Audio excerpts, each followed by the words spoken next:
Edachery Narikkunna U P school Chombal sub ജില്ലയിലെ ഏറ്റവും കൂടുതൽ കുട്ടികൾ പഠിക്കുന്ന ഒരു യു പി സ്കൂളാണ്. ഏതാണ്ട് 1100-ലധികം കുട്ടികൾ ചോമ്പാൽ സബ് ജില്ലയിൽ ഈ നരിക്കുന്ന യു പി സ്കൂളിൽ ഇന്ന് പഠിക്കുന്നു. സാംസ്കാരിക പ്രവർത്തനങ്ങളിൽ സ്കൂള് എക്കാലത്തും പുതിയ മാതൃകകൾ സൃഷ്ടിച്ചിട്ടുണ്ട്. കുട്ടികളുടെ കഴിവുകൾ വളർത്തിയെടുക്കുന്നതിന് വേണ്ടി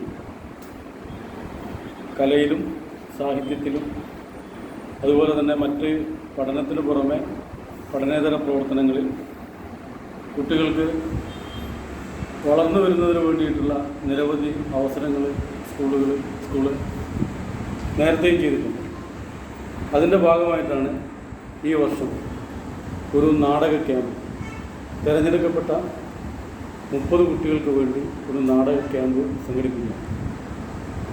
നാടക ക്യാമ്പിൻ്റെ ഡയറക്ടർ, നാടക ക്യാമ്പ് നയിക്കുന്നത് കേരളത്തിലെ പ്രശസ്തനായ പ്രഗത്ഭനായ, പ്രത്യേകിച്ച് കുട്ടികളുടെ നാടകരംഗത്ത് നിരവധി നേട്ടങ്ങൾ കൈവരിച്ചിട്ടുള്ള മനോജ് നാരായണനാണ് ക്യാമ്പ് ഡയറക്ടറായി പ്രവർത്തിക്കുന്നത്.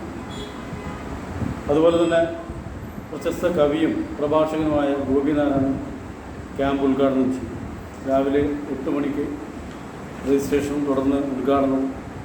2 ദിവസത്തെ റെസിഡൻഷ്യൽ ക്യാമ്പാണ് ഉദ്ദേശിക്കുന്നത്. നേരത്തെയും 2007 ഇതേപോലെ ഒരു നാടക ക്യാമ്പ് അവിടെ നടത്തിയിട്ടുണ്ട്. ഇന്ന് സിനിമാ രംഗത്ത് അതേപോലെ തന്നെ നാടകരംഗത്തൊക്കെ തന്നെ വളരെയേറെ പ്രാഗൽഭ്യം തെളിയിച്ചിട്ടുള്ള ടി സുരേഷ് ബാബുവാണ് ആ ക്യാമ്പിന് നേതൃത്വം നൽകിയിട്ടുള്ളത്. അതുപോലെ തന്നെ അന്ന് വിമലുണ്ടായിരുന്നു ഈ പ്രവർത്തനങ്ങൾക്കെല്ലാം നേതൃത്വം കൊടുക്കാൻ. വിമൽ KS സ്കൂളിലെ അധ്യാപകൻ കൂടിയായി. ഇതിൻ്റെയൊക്കെ ഭാഗമായി 2 വർഷം തുടർച്ചയായി കോഴിക്കോട് ജില്ലയിൽ UP വിഭാഗത്തിൽ നാടകത്തിനുള്ള 1ാം സ്ഥാനം ലഭിച്ചിട്ടുണ്ട്. പാടാവലി, വലിയടാവലി എന്ന് പറയുന്ന നാടകം, അതേപോലെ തന്നെ പുലിപുരാണം, ഈ നാടകങ്ങൾ വളരെയധികം ശ്രദ്ധിക്കപ്പെടുകയും പ്രേക്ഷക കയ്യടി നേടുകയും അതേപോലെ തന്നെ നിരവധി വേദികളിൽ അവതരിപ്പിക്കുകയും ചെയ്തു. അതിനുശേഷം പിന്നെ ആ തരത്തിലുള്ള ഒരു നേട്ടം നമുക്ക് കൈവരിക്കാൻ വേണ്ടി കഴിഞ്ഞിട്ടില്ല എന്നുള്ളത് ഒരു യാഥാർത്ഥ്യമാണ്. അതുകൊണ്ടുകൂടിയാണ് ഈ പ്രാവശ്യം മുതൽ മറ്റ് പ്രവർത്തനങ്ങളിലെന്ന പോലെ തന്നെ നാടകത്തിലും ഇങ്ങനെയൊരു പ്രത്യേക ശ്രദ്ധ പതിപ്പിച്ചുകൊണ്ടുള്ള ഒരു ക്യാമ്പ് നടത്താൻ വേണ്ടി തീരുമാനിച്ചിട്ടുണ്ട്. നാടകത്തിന് പിന്നെ മറ്റൊരു പ്രത്യേകതയുണ്ട്.